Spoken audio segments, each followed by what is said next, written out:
সেজদার জায়গায় তাকাইতে হবে নামাজের অবস্থা, এটা হচ্ছে নবী সাল্লাল্লাহু আলাইহি ওয়াসাল্লামের নির্দেশ।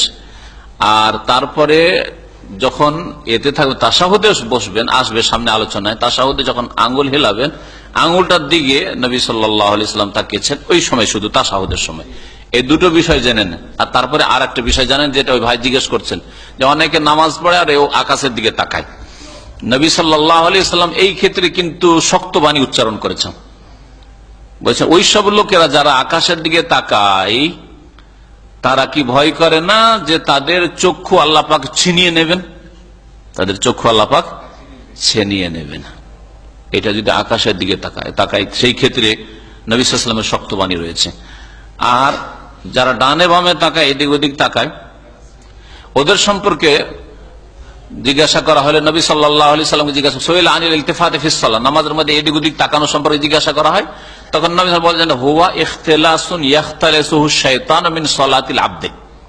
এটা হচ্ছে ছোঁ মেরে নিয়ে, ইখতিলাস মানে ছোঁ মেরে নিয়ে যাওয়া।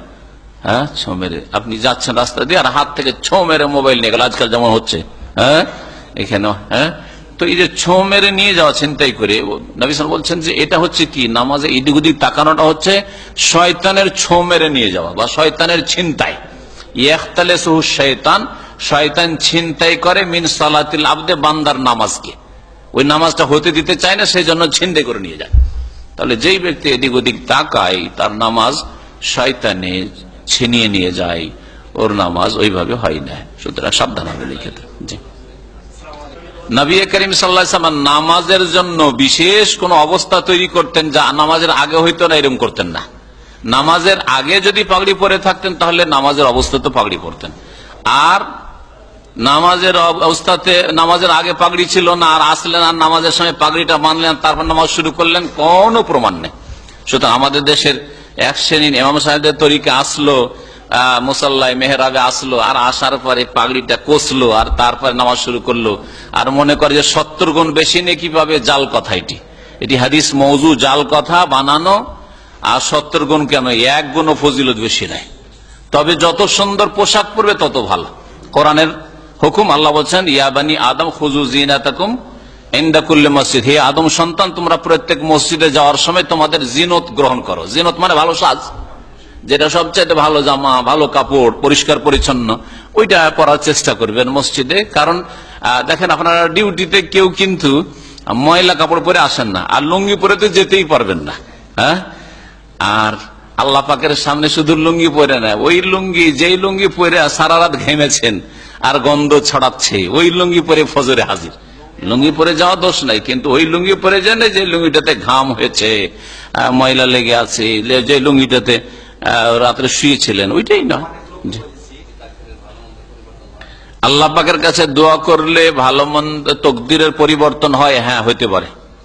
আল্লাহ পাক রব্বুল আলামিনের কাছে দোয়া করলে তকদিরের পরিবর্তন হইতে পারে, এই মর্মে হাদিস রয়েছে। নেক আমলের দ্বারা আত্মীয়দের সাথে সুসম্পর্ক, দান খায়রাত করা, আত্মীয় বা মা বাপের খেদমত করা, ভাই বোনদের সাথে সুসম্পর্ক রাখা, ইত্যাদি ইত্যাদি, খালার খবর নেওয়া, ফুফুর খোঁজ খবর নেওয়া, আত্মীয় চাচাদের খবর নেওয়া, মামাদের খবর নেওয়া, অভাবী দুর্গত যারা আছে তাদের খোঁজ খবর নেওয়া, এগুলোতে বালা মুসিবত দূর হয়। সুতরাং তকদির পরিবর্তন হইতে পারে। আর আপনি কি জানেন যে আপনার তকদির এইটা আছে? আগে থেকে ধরে নিলেন যে যা আছে তাই আছে, আমি আর দান খায়রাত করবো না, আর ও তো ভালো করতে যাবো না। না, বালা মুসিবত অবশ্যই দূর হয়। দেখা গেছে বাস্তবে, ভালো করে দেখবেন, যারা যত বেশি আত্মীয়দের খেদমত করেছে, গরিব অভাবের খেদমত করেছে, তাদেরকে আল্লাহ পাক সুখী করেছেন। অল্প আয়ুতে, অল্প সময়ে অনেক কিছু দিয়েছেন। বাস্তব সত্য, বাস্তব সত্য। এটা হাড়ে হাড়ে টের পাবেন যদি আপনি এরকম করে থাকেন।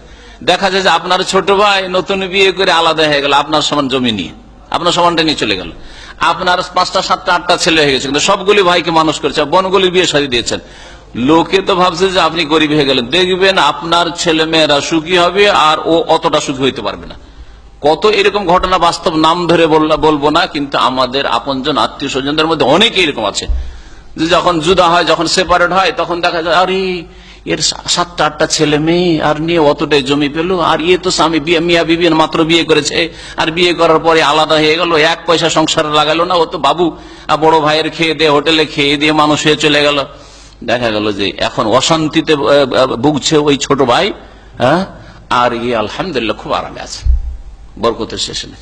এরকম বহু দিক আছে বরকতের, যে বরকতের আসবাবুল বারাকাত আমার আলোচনা আছে, বরকত কিসে আসে, কিভাবে আসে, ওগুলো আলোচনা জি না, এই তরিকা না। আগে সামনে আলোচনায় আসবে যে আমাদের যে নামাজগুলি আছে, শুক্রবারের আলোচনা, যদি শুক্রবার আমার এই সপ্তাহে আলোচনা থাকে তাহলে শুক্রবার দর্শে বিষয়বস্তুটা আছে। সেটা হচ্ছে যে আপনার যে নামাজটা পেলেন আপনি, সেটা আপনার আগের নামাজ, খুব সহজ ভাষায় বুঝেন। যে নামাজটা পেলেন সেটা আগের নামাজ, 2 রাকাত পেয়ে গেছেন, প্রথম 2 রাকাত হয়ে গেছে, তাহলে বাকি 2 রাকাতে শুধু সূরা ফাতিহা পড়া আছে, বোঝা গেছে? এটাই হচ্ছে ঠিক, কারণ নবী সাল্লাল্লাহু আলাইহি ওয়াসাল্লাম বলেছেন ফাতিম্মু, পুরা করা, আর পুরা করা হচ্ছে আগেরটা আগে আর পরেরটা পরে। জি, ইমামের কয় রাকাত হইলো আর কোন রাকাত ধরলেন ওই সব দেখা দেখি নেই আপনার। বাস এখানে শেষ করছি, সময় লম্বা হয়ে গেছে। সাল্লাল্লাহু আলাইহি ওয়া সাল্লাম মুহাম্মদ ওয়া আলা আলিহি ওয়া সাহবিহি আজমাইন।